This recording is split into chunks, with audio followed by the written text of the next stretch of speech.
सबसे अधिक मात्रा में कौन सा तत्व पाया जाता है? तो पृथ्वी में पाया जाता है सबसे अधिक ऑक्सीजन।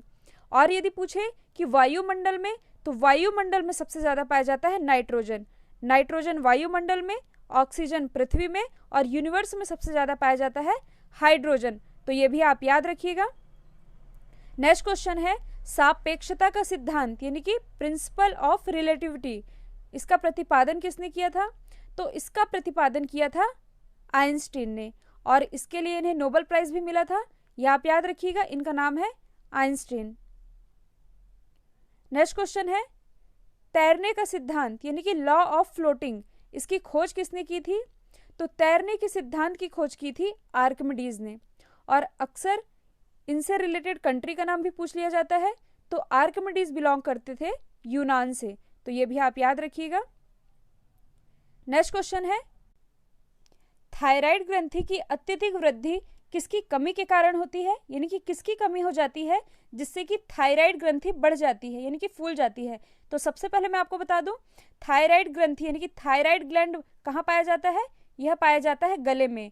और आयोडीन की कमी के कारण थायराइड ग्रंथि साइज में बढ़ जाती है, यह आप याद रखिएगा।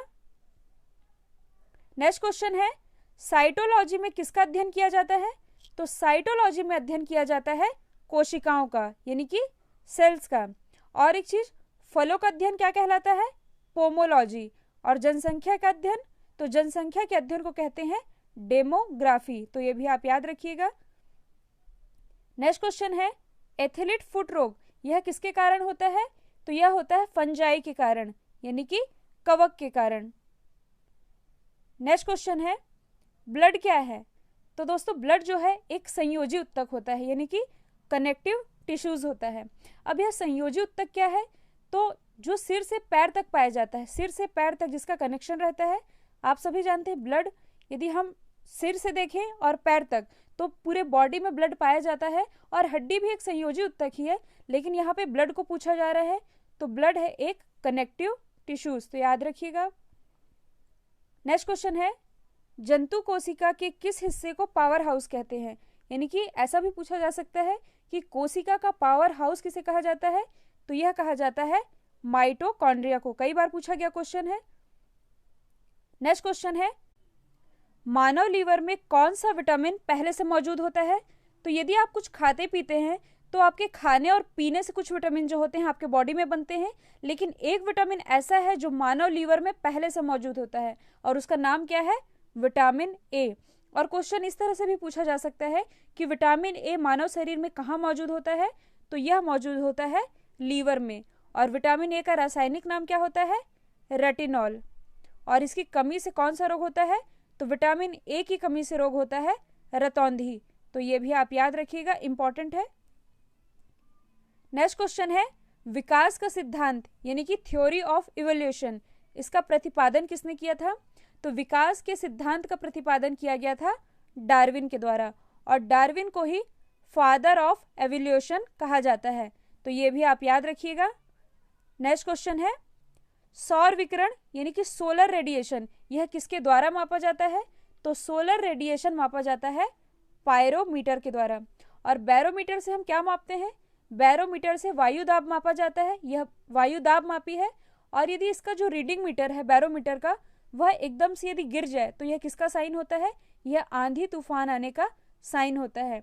और ओडोमीटर से, तो ओडोमीटर से मापा जाता है वाहन द्वारा चली गई दूरी। तो ये भी आप याद रखिएगा। नेक्स्ट क्वेश्चन है एक्सरे का आविष्कार किसने किया था? तो एक्सरे का आविष्कार किया गया था रोएंटजन के द्वारा। यह आप याद रखिएगा, पूछा गया क्वेश्चन है। नेक्स्ट क्वेश्चन है स्कूटर का आविष्कार किसने किया था? तो स्कूटर का आविष्कार किया गया था जी बर्ड शॉ के द्वारा। अच्छा, मैकमिलन ने किसका आविष्कार किया था? मैकमिलन ने आविष्कार किया था साइकिल का। और चार्ल्स बेबेज ने कंप्यूटर का आविष्कार किया था, जबकि जो जे.एल. बेयर्ड है इन्होंने टेलीविजन की खोज की थी।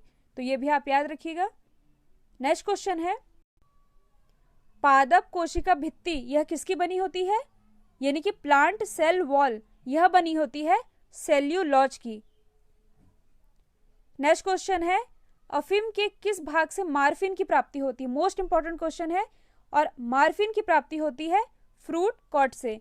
और मैं आपको बता दूं, जब किसी भी चीज़ का ट्रांसप्लांटेशन किया जाता है, चाहे हार्ट हो या लीवर हो, तो उसे, उस व्यक्ति को जिसका ट्रांसप्लांटेशन किया जा रहा है, उसे मार्फिन के फॉर्म में इंजेक्शन दिया जाता है। उससे यह होता है कि जो पेशेंट है वह शून्य की अवस्था में चला जाता है। शून्य की अवस्था में जाने का यह मतलब है, फिर यदि उसके बॉडी को यदि काटा भी जाए तो उसको असर नहीं होता या पता नहीं चलता कि उसके बॉडी का कोई पार्ट कट रहा है। तो यह होती है शून्य की अवस्था। और मार्फिन की प्राप्ति यह होती है अफीम के फल के आवरण से मार्फिन की प्राप्ति होती है। तो ये भी आप याद रखिएगा, इंपॉर्टेंट है। नेक्स्ट क्वेश्चन है, किस पेड़ की छाल का उपयोग मसाले के लिए किया जाता है? तो आप सभी जानते हैं, जो दालचीनी होता है यानी कि सिनामन होता है, उसका जो यूज है यह मसाले के लिए किया जाता है। नेक्स्ट क्वेश्चन है मोस्ट इंपॉर्टेंट, सबसे छोटा फूल वाला पौधा कौन सा होता है? तो सबसे छोटा फूल जिसका होता है वह पौधा होता है वोल्फिया। और क्वेश्चन आपसे ऐसे भी पूछा जा सकता है कि सबसे बड़े फूल वाले पौधे का नाम क्या है? तो सबसे बड़ा फूल होता है रेफ्लेशिया का। तो सबसे छोटा और सबसे बड़ा, तो ये भी आप याद रखिएगा। नेक्स्ट क्वेश्चन है, किस प्रकार के पौधे सूर्य प्रेमी कहलाते हैं यानी कि सन लवर? तो यह कहलाते हैं हेलोफाइट। हेलोफाइट प्रकार के जो पौधे होते हैं वह सूर्य प्रेमी कहलाते हैं। और क्यों कहलाते हैं? क्योंकि जिस तरफ सूर्य होता है यह उसी की तरफ झुक जाते हैं, इसलिए इन्हें सन लवर प्लांट भी कहते हैं। नेक्स्ट क्वेश्चन है, मानव शरीर का सबसे बड़ा अंग कौन सा है? आप लोगों को कंफ्यूज नहीं होना है इसमें, क्योंकि यहाँ पे एक्सटर्नल पार्ट नहीं पूछा है, ना ही इंटरनल पार्ट पूछा है। यहाँ सिर्फ पूछा जा रहा है कि मानव शरीर का सबसे बड़ा अंग कौन सा है। तो सबसे बड़ा अंग होता है लीवर। और यदि आपसे पूछा जाता है कि मानव शरीर का सबसे बड़ा बाह्य अंग यानी कि एक्सटर्नल पार्ट कौन सा है, तो वह होता है त्वचा। आप सभी जानते हैं। और एक ही ऑप्शन में यानी कि इन चारों ऑप्शन में लीवर और त्वचा को एक साथ नहीं रखा जाएगा। कभी पूछा जा रहा है आपसे सबसे बड़ा अंग, तो वह होता है लीवर। तो ये भी आप याद रखिएगा। नेक्स्ट क्वेश्चन है, एलपीजी में यानी कि लिक्विफाइड पेट्रोलियम गैस में ऐसी कौन सी गैस भरी होती है जिससे कि उसके लीकेज का पता चल जाता है? तो इसमें भरी होती है एथाइल मरकप्टन। कौन सी? एथाइल मरकप्टन। और कई जगह इसका नाम एथेन एथियोल भी लिखा रहता है, तो आपको कंफ्यूज नहीं होना है। एथेन एथियोल कह लीजिए या एथाइल मरकप्टन, दोनों ही एक ही चीज है। नेक्स्ट क्वेश्चन है मोस्ट इंपॉर्टेंट, प्रोड्यूसर गैस का सूत्र क्या होता है? कई बार एग्जाम में पूछा जाता है। प्रोड्यूसर गैस का सूत्र होता है CO+N2 यानी कि कार्बन मोनोऑक्साइड और नाइट्रोजन, यह होता है प्रोड्यूसर गैस। और इसी से रिलेटेड एक पूछा जाता है वाटर गैस, तो वाटर गैस का सूत्र होता है CO+H2। तो ये भी आप याद रखिएगा। नेक्स्ट क्वेश्चन है, आवर्त सारणी का सबसे हल्का तत्व कौन सा होता है? तो पीरियोडिक टेबल का सबसे हल्का तत्व होता है लिथियम। इसका एटॉमिक नंबर कितना होता है? 3। और यदि आपसे पूछा जाए कि सबसे भारी तत्व कौन सा होता है, तो पीरियोडिक टेबल का सबसे भारी तत्व होता है ऑस्मियम, और इसका एटॉमिक नंबर कितना होता है? 76। और यदि आपसे पूछा जाए कि सबसे कठोर तत्व कौन सा होता है, तो सबसे कठोर तत्व होता है हीरा, जो कि कार्बन का ही अपरूप है। और कार्बन का एटॉमिक नंबर कितना होता है? 6। तो ये भी आप याद रखिएगा, इंपॉर्टेंट है। नेक्स्ट क्वेश्चन है, टीकाकरण के जनक यानी कि फादर ऑफ वैक्सीनेशन, यह कौन माने जाते हैं? तो फादर ऑफ वैक्सीनेशन माने जाते हैं एडवर्ड जेनर, जिन्होंने टीकाकरण की खोज की थी। नेक्स्ट क्वेश्चन है, फोटॉन यह किसकी मूलभूत इकाई है? तो फोटॉन इकाई है प्रकाश की। तो ये भी आप याद रखिएगा। फिर नेक्स्ट क्वेश्चन है, एक प्रकाश वर्ष किसकी इकाई होती है? तो प्रकाश वर्ष इकाई होती है दूरी की। दूरी की इकाई है प्रकाश वर्ष। नेक्स्ट क्वेश्चन है, ध्वनि प्रदूषण की इकाई क्या है? तो ध्वनि प्रदूषण की इकाई है डेसिबल। आप लोगों को डेसिमल और डेसिबल में कंफ्यूज नहीं होना है। इसी से रिलेटेड एक क्वेश्चन पूछा जाता है कि ध्वनि की तीव्रता की एसआई इकाई क्या है? तो ध्वनि की तीव्रता की एसआई इकाई होती है वॉट पर स्क्वायर मीटर। तो ये भी आप याद रखिएगा, वॉट पर स्क्वायर मीटर होती है ध्वनि की तीव्रता की एसआई इकाई। नेक्स्ट क्वेश्चन है, वॉशिंग सोडा का फॉर्मूला है यानी कि धोने के सोडे का फॉर्मूला क्या होता है? यह होता है Na2CO3, और इसे कहा क्या जाता है? Sodium carbonate. और एक चीज, खाने के सोडे को क्या कहा जाता है? खाने के सोडे को कहा जाता है सोडियम बाइकार्बोनेट। और सोडियम बाइकार्बोनेट का सूत्र होता है NaHCO3। और जो खाने का नमक होता है उसे क्या कहते हैं? सोडियम क्लोराइड, और सोडियम क्लोराइड का सूत्र होता है NaCl। तो ये भी आप याद रखिएगा। नेक्स्ट क्वेश्चन है कैल्शियम नाइट्रेट का सूत्र। कैल्शियम नाइट्रेट का सूत्र आप लोगों को बताना है, यह होता है CaNO3O। CaNO3O होता है कैल्शियम नाइट्रेट का सूत्र। नेक्स्ट क्वेश्चन है भोजन की ऊर्जा यह किससे मापी जाती है? तो भोजन की ऊर्जा मापने की इकाई है कैलोरी। कैलोरी में हम व्यक्त करते हैं किसी व्यक्ति के भोजन की ऊर्जा कितनी है। नेक्स्ट क्वेश्चन है टेस्ला किसकी इकाई है? Most important question. और टेस्ला इकाई है इंडक्शन की, और यह मैग्नेटिक इंडक्शन की इकाई होती है टेस्ला। नेक्स्ट क्वेश्चन है RH फैक्टर यह किससे संबंधित है? तो RH फैक्टर संबंधित है, रक्त से संबंधित है, लेकिन इसकी खोज सबसे पहले किस में की गई थी? तो इसकी खोज की गई थी सबसे पहले बंदर में। और किसने की थी? तो लैंडस्टीनर और वीनर ने इसकी खोज की थी RH फैक्टर की। और आपसे बंदर की प्रजाति पूछी जा सकती है, तो बंदर की रीसस नाम के बंदर में RH फैक्टर का पता लगाया था सबसे पहले लैंडस्टीनर और वीनर ने। तो ये भी आप याद रखिएगा, इंपॉर्टेंट है। नेक्स्ट क्वेश्चन है लेंस की क्षमता का मात्रक क्या है? लेंस की क्षमता का मात्रक होता है डायोप्टर। नेक्स्ट क्वेश्चन है यूरिया में नाइट्रोजन की मात्रा कितनी होती है? तो यूरिया में नाइट्रोजन की प्रतिशत मात्रा होती है 46%, और इसका यूज फर्टिलाइजेशन के लिए किया जाता है, इसलिए याद रखिएगा। नेक्स्ट क्वेश्चन है मार्स गैस के रूप में किसे जाना जाता है? मोस्ट इंपॉर्टेंट क्वेश्चन है। और मार्स गैस के रूप में जाना जाता है मीथेन को। और आपसे यह भी पूछा जा सकता है कि बायोगैस का मुख्य घटक कौन होता है? तो बायोगैस का मुख्य घटक मीथेन ही होता है, और इसका फॉर्मूला क्या होता है? CH4। नेक्स्ट क्वेश्चन है भोपाल गैस त्रासदी में मुख्य रूप से उत्तरदायी गैस कौन थी? तो उस गैस का नाम है मेथाइल आइसोसाइनाइड। भोपाल गैस त्रासदी आप लोगों ने सुनी होगी, जो कि 1984 में हुई थी, याद रखिएगा। नेक्स्ट क्वेश्चन है निम्नलिखित में से किस जीव को किसानों का मित्र कहा जाता है? तो किसानों का मित्र इसमें कहा जाता है केचुआ। इसे ही किसानों का मित्र कहते हैं, यानी कि फ्रेंड ऑफ फार्मर्स। और ये जो केचुआ होता है यह पेड़ों से जो पत्ते गिरते हैं, तो पेड़ों से गिरे पत्तों को यह कंज्यूम करते हैं और उसके बाद उसे ह्यूमस में बदलते हैं, इसलिए इन्हें किसानों का मित्र कहा जाता है। नेक्स्ट क्वेश्चन है कैडमियम प्रदूषण से कौन सी बीमारी होती है? तो कैडमियम प्रदूषण से बीमारी होती है इटाई। पूछा जाता है इटाई किसके कारण होता है? तो यह होता है कैडमियम प्रदूषण के कारण।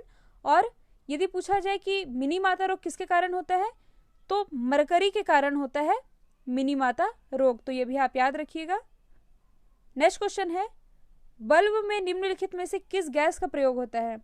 तो बल्ब में कौन सी गैस यूज की जाती है? यह की जाती है ऑर्गन। और क्वेश्चन ऐसा भी बन सकता है कि बल्ब के जो तंतु होते हैं वह किसके बने होते हैं? तो वह बने होते हैं टंगस्टन के।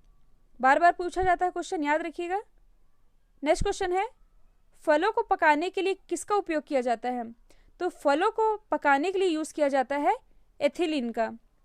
और कच्चे फलों को पकाने के लिए, यानी कि कच्चे फलों को कृत्रिम तरीके से पकाने के लिए एसिटिलीन का उपयोग किया जाता है। तो ये भी आप याद रखिएगा।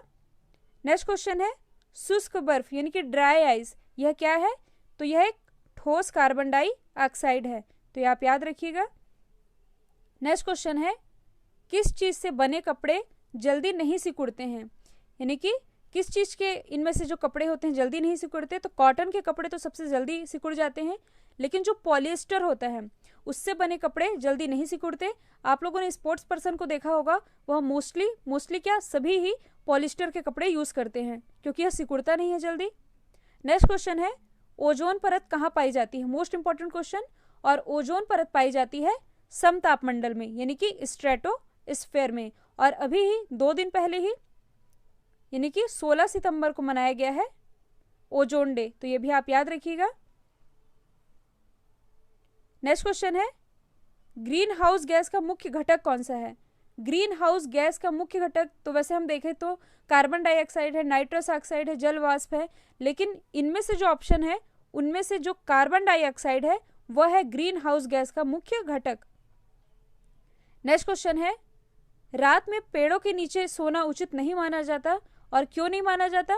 क्योंकि जो पौधे होते हैं, जो पेड़ पौधे होते हैं, वह रात में कार्बन डाइऑक्साइड छोड़ते हैं, इसलिए रात में पेड़ के नीचे सोना उचित नहीं माना जाता है। ठीक है, तो जैसे कि हम रेस्पिरेशन करते हैं वैसे पेड़ पौधे भी रेस्पिरेशन करते हैं, और जैसे हम कार्बन डाइऑक्साइड छोड़ते हैं वैसे ही पौधे रात में कार्बन डाइऑक्साइड छोड़ते हैं। नेक्स्ट क्वेश्चन है, दुनिया में पहला हृदय प्रत्यारोपण यानी कि हार्ट ट्रांसप्लांटेशन यह किसने किया था? यह किया गया था क्रिश्चियन बर्नार्ड के द्वारा। यह आप याद रखिएगा, इंपॉर्टेंट है। अब इसी से रिलेटेड क्वेश्चन है, पहला मानव हृदय प्रत्यारोपण कहाँ किया गया? तो अभी मैंने बताया कि किसने किया था, क्रिश्चियन बर्नार्ड ने। अब आपसे पूछा जा रहा है कि यह कहाँ किया गया, तो सबसे पहले यह किया गया था साउथ अफ्रीका में, और बात यहाँ पर हृदय प्रत्यारोपण की आ रही है। तो मैं आपको बता दूं, यदि किसी व्यक्ति का हार्ट ट्रांसप्लांट किया जाता है तो वह हृदय 4 घंटे तक जीवित रहता है, और 4 घंटे के बाद वह हृदय मर जाता है, और जब व्यक्ति का हृदय मरता है यानी कि हार्ट मरता है, तब उस व्यक्ति को क्लिनिकली डेड घोषित कर दिया जाता है। और आपसे पूछा जा रहा है कि हार्ट ट्रांसप्लांट कहाँ किया गया था? साउथ अफ्रीका में। और जहाँ भी साउथ अफ्रीका की बात आती है मैं आप लोगों को हमेशा बताती हूँ जोहान्सबर्ग, जो कि साउथ अफ्रीका की सबसे बड़ी सिटी है, लार्जेस्ट सिटी, और यही सोने की खान पाई जाती है। तो ये भी आप